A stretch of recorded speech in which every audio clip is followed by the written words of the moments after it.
नमस्ते फ्रेंड्स, रुझान क्रिएशन से मैं सुनीता जैन। आज हम लोग के यहाँ केक की क्लास होने वाली है और देखिए उसके लिए हमने कुछ प्रिपरेशन किया है। केक के लिए सबसे पहले हमें कुछ चीज़ों की ज़रूरत है, वो आपको लेनी पड़ेगी। आप लोग बैठ जाओ आराम से। देखिए सबसे पहले जब केक की बात होती है तो अपने को है कि मेजरमेंट। और चीज़ों में तो अपन सब कुछ है ना अंदाजे से बना लेते हैं, थोड़ा सा नमक मिर्ची कम हुआ वो बना लेंगे।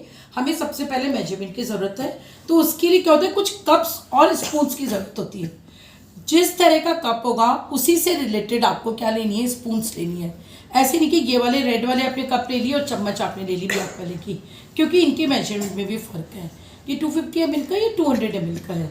सबसे पहले तो हम मेजरमेंट से बनाएंगे। दूसरी चीज़ है कि मेजरमेंट कप एंड स्पून का नाप सेम होना चाहिए, दोनों का एक साथ मिलता है। ठीक है, ये मेजरमेंट अभी मैं आपको बता दूंगी। और भी यदि आप चाहते हो कि बाजार का प्रीमिक्स से भी आप सिखाओ तो हम आपको एक प्रीमिक्स लाके और उससे भी सिखा देंगे, but it is very good. ये 10 दिन तक मेरा केक खराब नहीं होता। दूसरी चीज़ की ज़रूरत पड़ती है जिसके अंदर के हमें केक बनाना है। अब स्टार्टिंग में आपको बहुत ज़्यादा खर्चा करने की ज़रूरत नहीं है। एक 6 इंच का मोल्ड ले लीजिए, इसके अलावा ज़रूरत ही नहीं है। अभी आपको जब आप ऑर्डर देने शुरू करोगे तब फिर आप अलग अलग शेप के लिए आइए। इसके अंदर आपके हाइटेड अलग अलग नाप के आते हैं। अब ये जो है वो भी कई तरह के नाप के आते हैं, जैसे मेटल होता है, सिलिकॉन होता है, प्लास्टिक होता है, और भी कई तरह के पेपर के भी मोल्ड्स आते हैं। तो आपको मोल्ड्स के नॉलेज होने चाहिए कि कई कई तरह के होते हैं। अब बारी आती है कि इनको बनाया किस में जाए।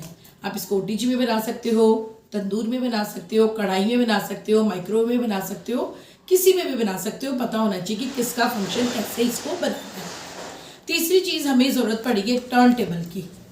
एक कोई भी ले लीजिए आप, रेंज कैसा भी चलेगा वो आप ले सकते हो। ब्रेड कटिंग नाइफ, ये भी ऑप्शनल है। शुरू शुरू में आप थ्रेड से भी काट सकते हो, या घर में जो अपना तरबूज वगैरह काटने का नहीं होता उससे भी आप कटिंग कर सकते हो। ये हमें ज़रूरत है। This is palette knife. Palette knife क्यों ज़रूरत है? क्योंकि केक को अपलिफ्ट करता है और रखने का काम करता है। देखो इसमें एक स्ट्रेचेबिलिटी होती है। यदि आप सीधे आप उठाओगे केक को तो क्या होगा, सपोज मैंने इस केक को यहाँ से उठाया, देखिए तो ये मुड़ जाता है। ऐसे करके आप इसको निकाल सकते हो। इसी तरह से ये लेबलिंग करने के काम भी आता है, इसको आपको शाइनिंग करने के काम आता है, एजेस बनाने के काम आता है। तो ये पैलेट नाइफ कई नाप में मिलता है, जैसे मीडियम है, ये छोटा है मेरे पास, एक से थोड़ा बड़ा आता है और फिर और बड़ा भी आता है। थर्ड नंबर की चीज़ जो हमें इसमें चाहिएगा वो है आपका सिलिकॉन का स्पैचुला। ये भी कई नाप में आता है, बट आप ऐसे पूरा वाला लोगे तो ज़्यादा बेटर है। जो खुलने वाला होता है वो थोड़ा सा अनहाइजीनिक हो जाता है। एक ब्रश, स्क्रैपर आते हैं कई तरह के। अब जैसे मैंने बताया कि इंस्ट्रूमेंट कई तरह के, ये वाले मोल्ड्स कई तरह के होते हैं, वैसे स्क्रैपर भी कई तरह के होते हैं। जैसे इसमें प्लास्टिक का भी आता है, मेटल का भी आता है, और इस तरह से आप डिज़ाइनिंग के लिए भी ले सकते हो। तो कई तरह के स्क्रैपर हैं। एक ये है सॉफ्ट स्क्रैपर, जब डोम वगैरह बनाएंगे तो हम इसकी ज़रूरत करती है। और आप इसको शीट से भी बना सकते हो, जो HB शीट वगैरह और बच्चों की फाइल में काम आते हैं ना, उनसे भी आपका काम हो जाएगा। एक हमें ज़रूरत पड़ता है जिसके अंदर कि हम इसको घोलेंगे, और इसके केक की जो जब हम इसको घोल लेते हैं तो उसको क्या बोलते हैं, बैटर, BATTER।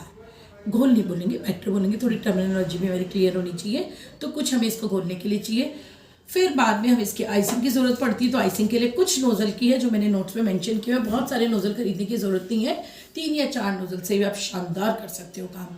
तो हम स्टार्ट करते हैं इसको बनाना। यहाँ तक सबको क्लियर है? चलिए ठीक है, सीधे इसका एक छोटा सा वीडियो बना लेना।